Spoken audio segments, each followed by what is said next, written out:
आज के वीडियो में हम लोग बात करने वाले हैं एनआईओएस डीएलएड की लेटेस्ट अपडेट को लेकर। काफ़ी एनआईओएस डीएलएड के छात्रों के मैसेज के माध्यम से लगातार प्रश्न पूछे जा रहे हैं एनआईओएस डीएलएड की वैलिडिटी को लेकर। सर उसको लेकर कोई अपडेट निकल कर आ रही है या नहीं, और साथ ही साथ बच्चे ये पूछ रहे थे कि सर एमएचआरडी की तरफ से एनआईओएस डीएलएड की वैलिडिटी को लेकर क्या अपडेट निकल कर आ रही है, क्या खुशखबरी आ रही है एनआईओएस डीएलएड की वैलिडिटी को लेकर। तो इन सभी पॉइंटों पर बात करेंगे, वीडियो में अंत तक साथ बने रहिएगा। अगर आप चैनल पर नए हैं तो इस YouTube channel the GSB academy को सब्सक्राइब जरूर कर लें अभी के अभी, वीडियो को लाइक करना बिल्कुल भी ना भूलें और इस वीडियो को पूरा अंत तक जरूर देखें। जैसा कि आप सभी को पता है कि एनआईओएस डीएलएड के छात्रों के साथ इतना बुरा हो रहा है पिछले काफी 1.5-2 सालों से लेकर, जब से सुप्रीम कोर्ट में एनआईओएस डीएलएड केस हारा है, उसके खिलाफ जब से वर्डिक्ट आया है, तब से एनआईओएस डीएलएड के छात्रों को भारत के किसी भी राज्य और केंद्र शासित प्रदेश में नई फ्रेश प्राथमिक शिक्षक भर्ती में आवेदन करने का मौका नहीं मिल रहा है। इसका मेन कारण यही था कि एमएचआरडी की तरफ से पहले जो गजट नोटिफिकेशन था उसको जारी नहीं किया गया था,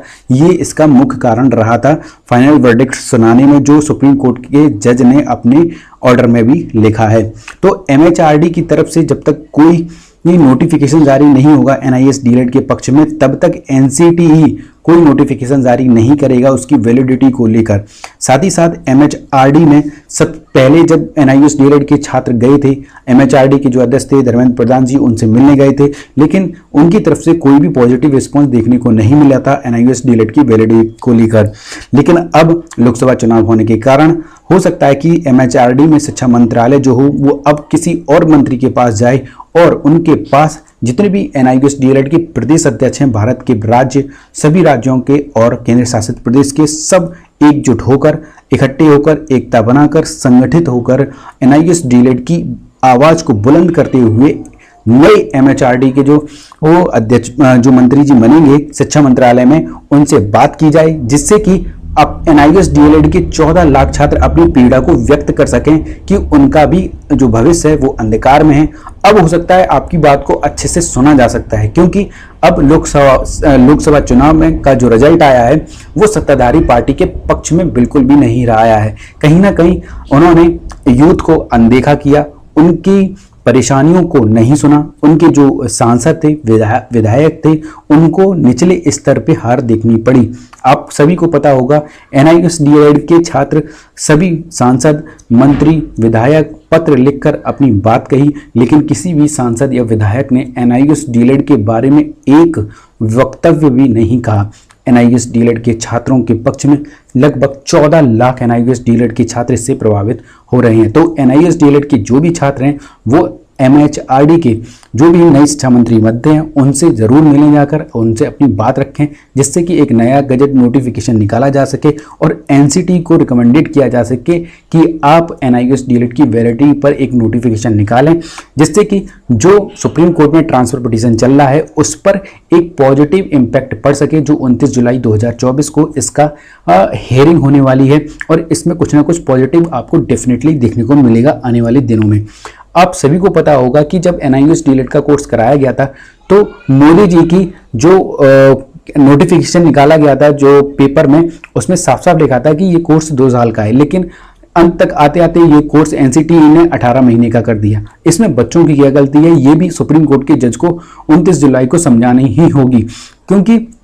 इसमें बच्चों की कोई गलती नहीं है। ये सिर्फ ओडीएल मोड में कराया गया है, चाहे वो सिलेबस हो रेगुलर डीएलएड के। एक अगर कंपैरिजन किया जाए, जो लोग अधिकतर कंपैरिजन करते हैं कि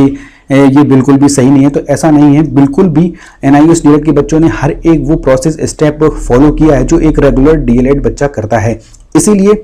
अपनी बात को बस अच्छे से रखना है। इसमें बहुत अच्छी मेरिट है एनआईओएस डीएलएड के केस में, और एनआईओएस डीएलएड को अगर ये केस जीतना है तो सबको संगठित रहना होगा, एक अच्छे स्तर पर आर्थिक सहयोग भी देना होगा, सही इंसान को, गलत इंसान को नहीं। इसीलिए एनआईओएस डीएलएड की वैलिडिटी पर एमएचआरडी में आप सभी को दिल्ली जाना होगा, जितने भी एनआईओएस डीएलएड के छात्र हैं, और अच्छे से अपनी बात को जो भी नए शिक्षा मंत्री बनते हैं उनमें, क्योंकि अब कैबिनेट में फेरबदल होना निश्चित है, इस वजह से नए शिक्षा मंत्री जो होंगे वो आपकी बात को सुनेंगे, और